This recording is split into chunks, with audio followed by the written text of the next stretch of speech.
ಶೇರ ಪ್ರಸಿದ್ಧವರು direct ಮಾಡಿ ನಮ್ಮ ಕಿರಣ್ ರಾಜ್ ಅವರು, ನಮ್ರತಾ ಮಲ್ಲ ಅವರು, ಆನಂತರ ಕ್ರಿಸ್ ರಾಡ್ರಿಗಸ್ ಅವರ ಒಂದು ಅಭಿನಯದ ಚಿತ್ರ ಅಂತ ಹೇಳ್ಬೋದು. ಈ ಒಂದು ಮೂವಿಯನ್ನು ನೋಡ್ಕೊಂಡು ಬನ್ನಿ. ಇದ್ರೊಳಗೆ ಏನೇನು ಕಷ್ಟ ಆಯಿತು, ಆನಂತರ ಏನೇನು ಇಷ್ಟ ಆಯಿತು ಅನ್ನೋ ಎಲ್ಲ ಫ್ಯಾಕ್ಟ್ಗಳನ್ನು ಈಗ ನಾವು ಮಾತಾಡೋಣ. ಈ ಒಂದು ಮೂವಿದ ಸ್ಟೋರಿ ಲೈನ್ ಬಗ್ಗೆ ಮಾತಾಡೋದಾದ್ರೆ, ನಮ್ಮ ಕಿರಣ್ ರಾಜ್ ಅವರ ಆ್ಯಸ್ ಅ ಶಿವ ಆಗಿ ಈ ಒಂದು ಮೂವಿ ಒಳಗೆ ಅಭಿನಯವನ್ನು ಮಾಡತ್ತಾರು. ಫಸ್ಟ್ನೇಗಿಂದ್ರ ಇವರು ಅನಾಥರಾಗಿ ಹುಡ್ತಾರು, ಆನಂತರ ಅನಾಥರ ಒಂದು ಇಸ್ರೋಗೂ ಬೆಳಿತಾರು. ಅಲ್ಲೇ ಕೂಡ ಒಂದಷ್ಟು ಅನಾಥರನ್ನ ಒಂದು ಫ್ರೆಂಡ್ಶಿಪ್ ಒಳಗೆ ಇವರು ಇರ್ತಾರೋ. ಆನಂತರ ಒಂದು ಸಣ್ಣ ಪುಟ್ಟ ಕೆಲಸಗಳನ್ನು ಮಾಡ್ಕೊಂಡು ತಮ್ಮ ಜೀವನವನ್ನು ನಡೆಸ್ತಿರ್ತಾರೋ. ಇವ್ರು ಮುಂದುವರೆದಂಗೆ ಒಂದು ಆರ್ಗನ್ ಮಾಫಿಯಾ ಇವ್ರಿಗೆ ಎದುರಾಕೈತಿ. ಆ ಆರ್ಗನ್ ಮಾಫಿಯಾ ನಮ್ಮ ಕಿರಣ್ ರಾಜ್ ಅವ್ರಿಗೆ ಹೆಂಗೆ ಎದುರಾಕೈತಿ, ಆನಂತರ ಕಿರಣ್ ರಾಜ್ ಅವರ ಅವ್ರಿಗೆ ಏನು ಮಾಡ್ತಾರೋ, ಇದನ್ನೆಲ್ಲ ತಿಳ್ಕೊಬೇಕಂದ್ರೆ ನೀವು ಡೆಫಿನೆಟಾಗಿ ಮೂವಿಯನ್ನು ನೋಡಲೇಬೇಕು. ಇನ್ನು ಮೂವಿ ಒಳಗೆ ನನಗೆ ಇಷ್ಟ ಆಗಿದ್ದ ಪಾಯಿಂಟ್ ಏನಪ್ಪ ಅಂದ್ರೆ ಅದ ಕಿರಣ್ ರಾಜ್ ಅವರ ಒಂದು ಆ್ಯಕ್ಟಿಂಗ್ ಅಂತ ಹೇಳ್ತಾನೆ ನಾನು.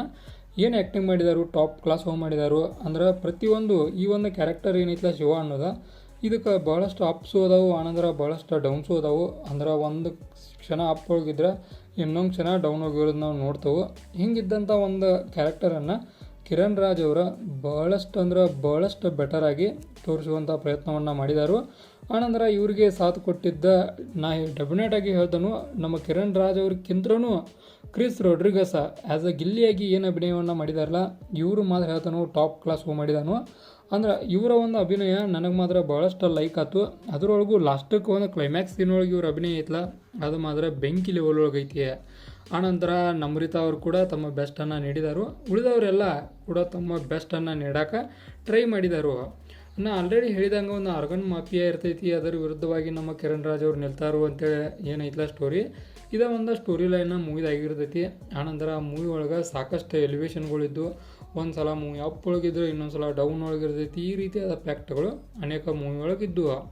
ಆನಂತರ ಮೂವಿದ ಸ್ಟೋರಿ ರೈಟಿಂಗ್ ಹೆಂಗೆ ಅನಿಸ್ತಂದ್ರೆ, ನಂಗೆ ಒಬ್ಬ ಹೀರೋ ಅದಾನಂದ್ರೆ ಅವನಿಗೆ ಒಂದಷ್ಟು ಪ್ರಾಬ್ಲಮ್ಸ್ ಬರ್ತಾವೆ, ಬಟ್ ಬಂದ ತಕ್ಷಣ ಸಾಲ್ವ್ ಆಗಿಬಿಡ್ತಾವೆ. ಅಂದ್ರೆ ನಿಮ್ಗೆ ಅನಿಸ್ತೈತಿ ಏನಪ್ಪ ಹೀರೋ ಒಂದು ದೊಡ್ಡ ಪ್ರಾಬ್ಲಮ್ಮು ಸಿಕ್ಕಾಕೊಂಡಲ್ಲ ಅನ್ನೋ ಫೀಲ್ ಬರ್ಗುಡ್ಕ ನಿಮ್ಗೆ ಆ ಪ್ರಾಬ್ಲಮ್ಮ ಸಾಲ್ವ್ ಆಗಿಬಿಟ್ಟಿರ್ತೈತಿ.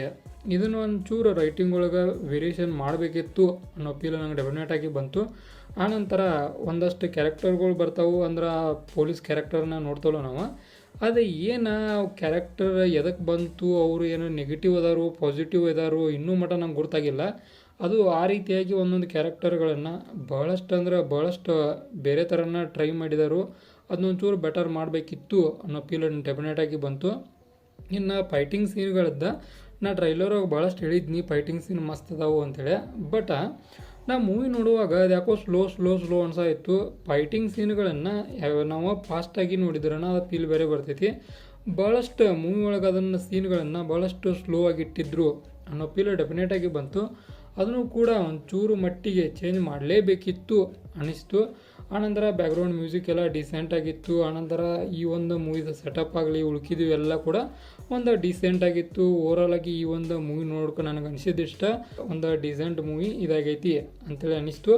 ಓವರಾಲಾಗಿ ಈ ಮೂವಿಗೆ ನನ್ನ ಕಡೆಯಿಂದ 5 ಸ್ಟಾರ್ಗೆ 3 ಸ್ಟಾರ್ನ ಕೊಡ್ತಾನು. ಇನ್ನೊಂಚೂರು ಬೆಟರ್ ಮಾಡಬೇಕಿತ್ತು ಅನ್ನೋ ಫೀಲ್ ನನಗೆ ಡೆಫಿನೆಟಾಗಿ ಬಂತು.